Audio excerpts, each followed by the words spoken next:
on sait très bien que, de toute façon, tant qu'on est dans le cadre contraint des traités européens, nous n'avons pas la main pour changer effectivement de politique économique. Ah bah, faut sortir de l'Union européenne, C'est c'est bien. évident ça. Voilà. Ah, Mais ce que je veux dire, c'est que justement. le temps de, mais je reste sur vraiment cette question du processus, c'est que le temps de faire prendre conscience aux gens pour créer la fédération nationale, on va dire, des communes dans le pays, je pense que c'est un processus qui À long prendrait terme. des années et des années. Mais ça, Et mais je ça pense va que, se faire en même temps. mais on peut le faire parallèlement. Je pense qu'il y a une voie plus courte qu'il faut essayer de tenter, ça se fera en même c'est temps. d'arriver à sortir de l'Union européenne. à sortir Oui, mais ça se fera en même aux temps. élections à faire élire des personnes qui vont véritablement avoir la volonté de renforcer ce processus constituant de manière institutionnelle et à engager la sortie de l'Union européenne. Ouais, Comment vous voyez ça? peut-être. Mais les hein, deux c'est- sont complémentaires. il faut que- oui, mais les à deux mon doivent avis, être les deux viennent menés. en même temps. C'est une C'est-à-dire qu'en question fait- de temporalité après. En fait, quand les gens deviennent constituants, ils aspirent à la souveraineté. C'est-à-dire que la souveraineté, c'est décider, qui décide. Et quand on aspire à décider, eh bien, on a envie de sortir des deux prisons, la prison de 58 et la prison européenne. Donc, et on sortira du même geste des deux. Par RIC, on sortira des deux et on n'appliquera pas l'article 50. L'article 50, c'est beaucoup trop long. Et on demande la permission à ceux qui sont en train de nous martyriser. Non, non, il faut Ça n'a pas été dénoncer. fait pour être utilisé en plus. Mais il faut dénoncer les traités. Il faut dénoncer les traités. Ça ira très vite. Mais par Je contre, suis il assez faut- content que tu soutiennes ça parce qu'en ce moment, j'ai quelques militants UPR qui m'attaquent de front parce que je soutiens exactement la même chose. Il y a un Il faut sortir, légalisme, mais il y a un voilà, mais pas légalisme par qui n'est pas l'article forcément 50. la bonne solution. Ceci dit, ça ne fait pas de ceux qui sont légalistes et qui Mais bien qui- sûr, oui, non, ça en mais fait bien pas sûr. les ennemis, mais Ah mais pas du tout. Des divergences Pas du tout. stratégiques. On est exactement, on est au contraire totalement Oui, il faut fédérés que- et en accord sur le fait que oui, la les prison consensus sur européenne, l'Union exactement. euh, Pardon, je t'ai coupé du coup. non, mais c'est pas grave. De toute façon, on peut s'interrompre un petit peu, il n'y a pas de problème. Moi, je suis pas très avec ça, parce que Mais- je suis bavard, il ne faut pas hésiter à m'arrêter. Justement, une question qui m'intéresse, François Boulot, je vous la poserai, c'est celle de l'appropriation de l'idée de souveraineté par les Gilets jaunes au fur et à mesure. C'est-à-dire, au début, on part, classique de la contestation de la taxe carbone. On ne sait pas trop vers où on va. On va vers un mouvement qui devient de plus en plus collectif, avec une prise de conscience collective, vers la question de la souveraineté. Et rapidement, la critique de l'Union européenne est devenue décisive, notamment par vous, par vos analyses sur les plateaux TV, etc. Est-ce que vous pensez que... Est-ce que vous pouvez nous dire comment ça s'est fait? Est-ce que vous avez observé des gens s'approprier ça alors qu'ils ne l'étaient pas avant sur cette question? Et où est-ce que ça peut aller? C'est nous aussi avec le RIC, hein. Oui, Oh. avec le... En fait, vous êtes un peu... Vous avez été chacun l'artisan Complémentaire, oui, ouais, c'était tout à fait vous du RIC complémentaire. et vous, François, de la critique question l'Union de européenne. la critique de l'Union européenne. Mais en fait, Bonsoir à tous.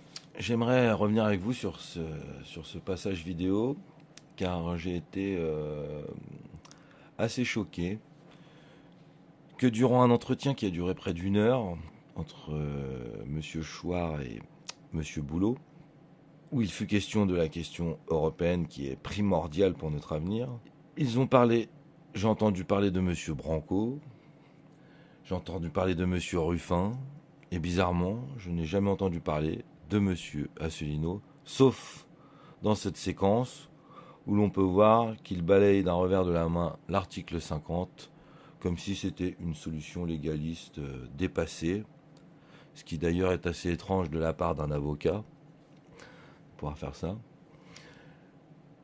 Et j'avoue que je suis assez circonspect devant les propos de ces deux messieurs, que par ailleurs je respecte beaucoup pour tout ce qu'ils ont fait jusqu'à présent. Mais là, j'avoue, ma raison bloque, je ne comprends pas. Pourquoi sont-ils si frileux alors que l'UPR est le seul parti qui propose exactement ce dont pourquoi il se bat? C'est-à-dire le Frexit et le RIC. Monsieur Asselineau a clairement dit qu'il proposait le RIC en toute matière, ainsi que le Frexit. Monsieur Chouard a déjà dit qu'il voterait pour l'UPR, et je l'en remercie fortement. Mais pourquoi traîner autant les pieds? Je ne comprends pas. Ça me dépasse, je dois vous l'avouer. C'est pour ça que je fais cette vidéo, pour amener tout le monde à cette réflexion. Car il me semble qu'on est quand même dans un moment très très très très important de notre histoire, où toutes les forces positives, engageantes, doivent se réunir. On arrive près d'une élection, Et je pense honnêtement que M. Asselineau a besoin de tout notre soutien, car par ailleurs, il a démontré avec le temps la justesse de ses analyses, son dévouement, il est totalement investi par ce projet. On ne peut pas dire qu'il fasse du commerce avec. Il n'a jamais vendu un seul livre, contrairement à d'autres. Il n'a rien à vendre. Il a fait plus de 400 conférences à travers toute la France pour expliquer aux Français ce que c'était que l'eurodictature. Des fois devant 2, 3 personnes. J'y étais, je l'ai vu de mes propres yeux, donc je sais. Je ne parle pas dans le vent. Bref, là, j'avoue, je ne comprends pas. Pourquoi ? À moins que ce soit, comme on peut peut-être le pressentir à la fin de cette séquence, juste une simple question d'ego. À qui voudrait prendre le leadership de la contestation en France, avec Monsieur Chouard qui serait le parrain du RIC et Monsieur Boulot qui serait celui qui se bat contre les traités européens. Je n'irai pas dire qu'ils sont infiltrés pour tel ou tel parti. Non, je n'irai pas jusque-là, parce que honnêtement, en plus, je le pense pas. Je pense que là, on est dans une simple question de narcissisme, mais un narcissisme qui nous fait perdre beaucoup de temps, parce qu'on a besoin de tout le monde, et surtout des esprits comme M. Chouard ou M. Boulot, qui ont une forte audience, doivent se mettre derrière l'UPR, derrière le projet d'Asselineau, car on en a besoin là aux élections qui arrivent pour faire progresser la vérité dans ce pays. Bien sûr qu'on ne va pas gagner les élections, bien sûr que le Parlement européen, ça sert à rien. Mais imaginez si on fait 8-10%, le tsunami médiatique que ce serait. Bien sûr, on va avoir tous les médias contre nous, mais c'est déjà le cas. Regardez, en plus, Monsieur Boulot, vous connaissez bien les Gilets jaunes, Monsieur Chouard aussi. Vous voyez bien comment ils ont été traités par les médias. On les a traités de tous les noms, de ceci, de cela, de machin.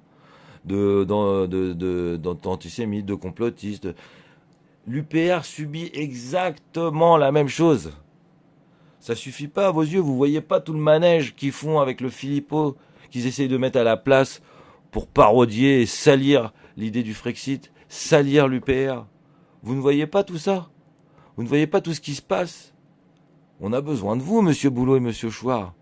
On n'a pas besoin de savoir qui c'est qui a la plus grosse. C'est pas très intéressant. Il faut sortir de cela. On a besoin de vous. Voilà, c'est pas un message méchant, parce que je pense que vous êtes d'honnêtes citoyens, mais juste, on est dans un moment très grave et on a besoin de tout le monde à ce moment-là. Et là, on a un parti qui propose le Frexit et le RIC, et de mettre un gros coup de pied au derche de Macron, de Cohn-Bendit, d'Attali, de BHL, de tous ceux qui nous pourrissent la vie depuis des décennies. On peut leur dire, ça y est, c'est fini, on arrête de jouer. Nous, maintenant, voilà, on a compris, on veut ça. Alors après, vous pourrez me dire, oui, mais c'est peut-être pas, il le fera peut-être pas, ceci. Mais on est tous derrière. Vous croyez vraiment que si Asselineau, après, il est élu, il va pas faire ce qu'il dit? S'il fait pas ce qu'il dit dans les 2 jours, on est dans la rue, on déglingue tout. On déglingue tout, s'il nous ment à ce point-là. Et il le sait très bien, il sait très bien toute la puissance populaire qu'il a derrière lui. Donc arrêtons les petits trucs comme ça. L'article 50, l'UPR, c'est pas que l'article 50, messieurs. Pourquoi vous voulez résumer ça à l'article 50? L'UPR s'est créé alors que l'article 50, il n'existait même pas. Donc vous pouvez pas dire que monsieur Asselineau essaiera de détourner l'attention en nous mettant sur une voie légaliste de l'article 50. Non, l'article 50, c'est juste une porte. Il y a une porte qui est ouverte. Pourquoi on va passer par la fenêtre? Pourquoi on essaierait de passer par la fenêtre alors qu'on a une porte? Bah, passons par la porte. L'article 50. Vous dites que c'est long, mais vous croyez pas que c'est long de renégocier? On va prendre le temps de négocier avec tous les pays, ceux qui seraient d'accord, ceux qui seraient pas d'accord, comme ceci, cela, monter un référendum. Mais vous imaginez pas le temps que ça va prendre? Là, on élit monsieur Asselineau, c'est le Frexit, voilà, basta. Ça part. La procédure, elle est de 2 ans, en plus, il l'a déjà expliqué dans une vidéo. Et si on voit qu'on nous l'a fait à l'envers, au bout de 6 mois, on sort, on n'est pas obligé d'attendre les 2 ans qui sont prévus par l'article 50. Donc on a une porte qui est ouverte, on peut rentrer dedans, allons-y. Et faisons ce qu'on a à faire. Et au lieu de perdre votre temps à essayer de déblatérer sur l'article 50, pensez plutôt dans votre domaine de compétences. Monsieur Chouard, préparez vraiment bien ce RIC, hein, pour enfin le proposer. Et après, quand monsieur Asselineau est élu, vous devenez le ministre du RIC. Et monsieur Boulot, vous êtes avocat. Vous savez très bien qu'une constitution, des lois, c'est intéressant des lois, une constitution. Mais ce qui est encore plus intéressant, c'est de les appliquer. Vous savez bien qu'il n'y a pas la même loi pour les petits gens comme nous que pour les grands. Moi, je fais un excès de vitesse, par exemple. Je perds tous mes points. Bah, moi, je perds mon permis. Mais quelqu'un qui a une armée d'avocats derrière lui, il garde son permis. C'est ça, la loi, en fait. C'est comment elle est appliquée, la loi. Donc, plutôt que de perdre de temps, monter une organisation d'avocats pour qu'on soit puissant face à eux, face à toutes ces multinationales qui, eux, ont des armées d'avocats, ils peuvent nous la mettre. Le droit, c'est son application qui est importante. La Constitution, c'est la même chose. On pourra changer la Constitution tant qu'on veut, changer le droit tant qu'on veut, tant qu'on aura des médias corrompus et des légalistes pour nous la mettre à l'envers, on l'aura dans le baba. Donc occupez-vous des choses importantes. Mais arrêtez de nous faire perdre du temps alors qu'on a une voie qui est tracée. Enfin, c'est mon humble avis. Alors après, on va me dire que je peux me tromper. Je sais que les insoumis vont penser autre chose par rapport au blabla de Mélenchon qui s'est grillé dernièrement dans Thinkerview. Il faut quand même le reconnaître. Maintenant, si vous voulez pas le reconnaître, bon bah, je peux pas. Qu'est-ce que vous voulez que je vous dise ? C'est comme ça. Chacun peut croire ce qu'il veut. Hein, c'est comme ça. Mais là, il me semble quand même que tous les esprits honnêtes, sincères, qui se battent pour la France, commencent à comprendre ce qui se passe. Donc allons-y tous ensemble. Arrêtons de perdre du temps sur toutes ces histoires. On peut être fort, mais tous ensemble. Voilà. Et sinon, j'apprécie vraiment beaucoup votre travail, messieurs. Mais voilà, je voulais dire ça. C'était mon petit coup de gueule. Je ne sais pas si vous entendrez ma vidéo. J'espère que vous pourriez entendre. Parce que là, on a besoin de vous. On a besoin de tout le monde. Parce qu'en face, on a des forces hyper puissantes qui peuvent faire beaucoup de mal via leurs médias. Et si on n'est pas soudés, ça va devenir très très compliqué. Voilà. J'espère que je vous ai pas saoulé. Je vous souhaite à tous une bonne soirée et à bientôt si des choses passent dans mon esprit que j'ai envie de partager avec vous parce que ça me semble important. Voilà. Et n'oubliez pas aussi d'essayer de vous abonner à ma chaîne Dailymotion car encore un strike et cette chaîne-là YouTube va disparaître, ce qui est fort probable parce que je suis pas mal surveillé. J'ai pu le constater avec mes dernières vidéos sur Branco. Donc voilà, n'hésitez pas à vous abonner à la chaîne Dailymotion pour pas perdre le fil si jamais je me fais striker. Et si vous voulez participer aussi, une petite pièce sur Tipeee pour telle ou telle vidéo, ça m'aide aussi, ça serait sympa. Sinon, c'est pas bien grave, je fais pas ça pour ça. Je vous remercie beaucoup encore et je vous souhaite une bonne soirée. Au revoir. Si, mais pourquoi je ne répondrai pas ? Si. Le RIC, moi, je l'ai proposé dans mon programme depuis 2011. Le RIC en toute matière. Le RIC en toute matière, ça veut dire en particulier que les Français auraient le droit de proposer un référendum sur la sortie de l'Union européenne. Je rappelle que M. Macron, lorsqu'il s'est rendu en Angleterre en janvier 2018, interrogé par la BBC le 24 janvier, qui lui demandait mais s'il y avait un référendum en France sur le Frexit, quel en serait le résultat ? Macron lui-même a dit probablement les Français voteraient pour. C'est certainement la raison pour laquelle il refuse qu'il y ait un RIC en toute matière.